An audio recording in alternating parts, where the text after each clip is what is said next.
மேகலா, ஏன் வித்யா? என்ன மேகலா நான் பிளவுஸ் தைக்கிறதெல்லாம் அங்கேயும் இங்கேயும் சொல்லிக்கிட்டு இருக்கிறீங்க? யார் சொன்னா?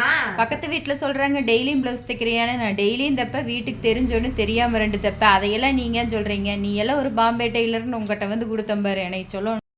முடிச்சு விட்டீங்க போங்க. இதெல்லாம் எப்படி நடக்குதுன்னு பாக்குறீங்களா? முதல்ல அக்கா வெயில இருக்குது, கொஞ்சம் தண்ணி கொடுங்கன்னு வருவாங்க. அதுக்கப்புறம் எங்க வீட்டுக்கார் வந்து கூட்டிட்டு போவாருங்க. ஒரு 10 நிமிஷம் உட்காந்துக்கிட்டுமாம்பாங்க. அப்படியே 2 ஜாக்கெட் கொண்டு வருவாங்க. ஃப்ரெண்ட் ஆயிடுவாங்க. கடைக்குள்ளேயே இருப்பாங்க. நீங்களும் பிகினரா இருப்பீங்க, அப்பதான் கடை வச்சிருப்பீங்க.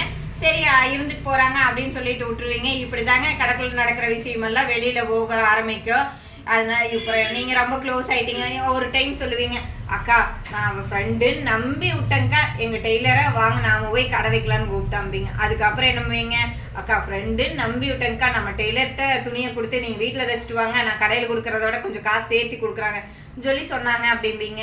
இந்த பிரச்சனை எல்லாம் இல்லாம இருக்கணும், நம்ம கடையே கரெக்டா நடத்தணும்னா யார் யாரை எப்படி வச்சுக்கணும் முதல்ல தெரிஞ்சு வச்சுக்கோங்க. நம்ம இருக்கிற இடம் தெரியாம இருந்துட்டு போயிடணும். நமக்கு என்னங்க வேலை காசு, அதனால இருக்கிற இடம் தெரியாம இருந்துட்டு போயிடணும். பிகினர்ஸா இருந்தா இதை தெரிஞ்சுக்கோங்க. Thank you friends.